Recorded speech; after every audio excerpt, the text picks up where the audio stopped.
Depuis le 18 mai, la médiathèque Jean Morette accueille une exposition de dessins, collages et textes réalisés par les élèves de l'école Charles Péguy. Des réalisations qui sont le fruit de plusieurs séances de travail avec Rodiga Dragincescu.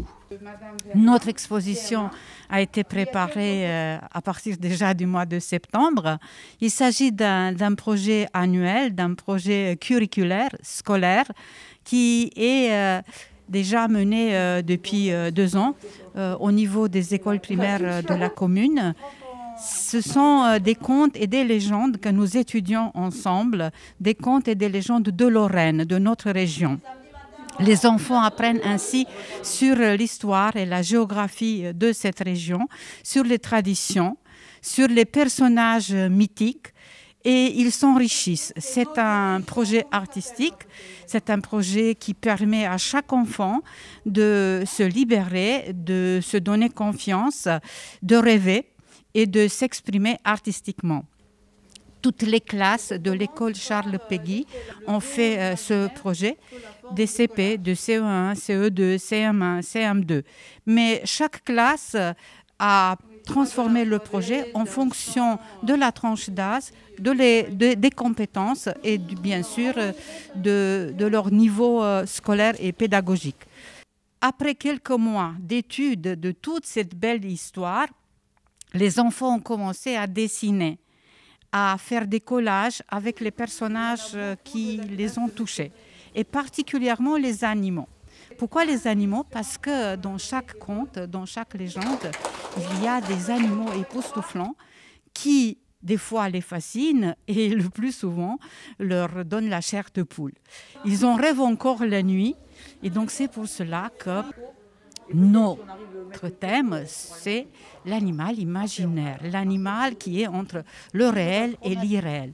Les enfants ont dessiné tout d'abord à l'école, ils se sont bien préparés. Chacun a représenté sur du papier, soit blanc, soit ils ont choisi différentes couleurs, le corps de l'animal qui leur fait peur ou le corps de l'animal qui les interpelle. Ils ont donné des noms.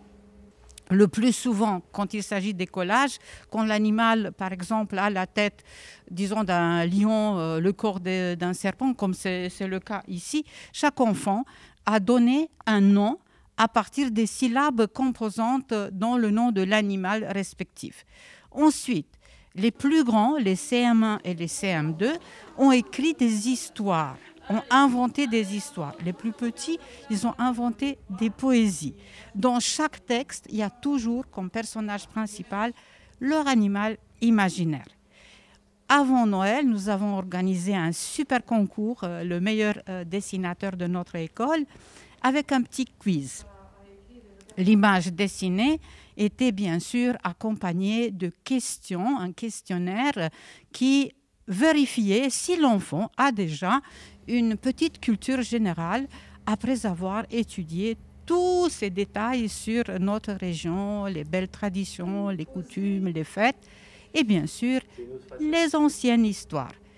Et c'était une pure merveille. Ils ont reçu des diplômes à la fin, des récompenses. C'était une très belle ambiance pour Noël. Mais voilà, le confinement nous a coupés plusieurs fois. Et puis, on revient maintenant au mois de mai avec le printemps et l'espoir que tout ira mieux et puis que les enfants sont le porteur d'un futur meilleur.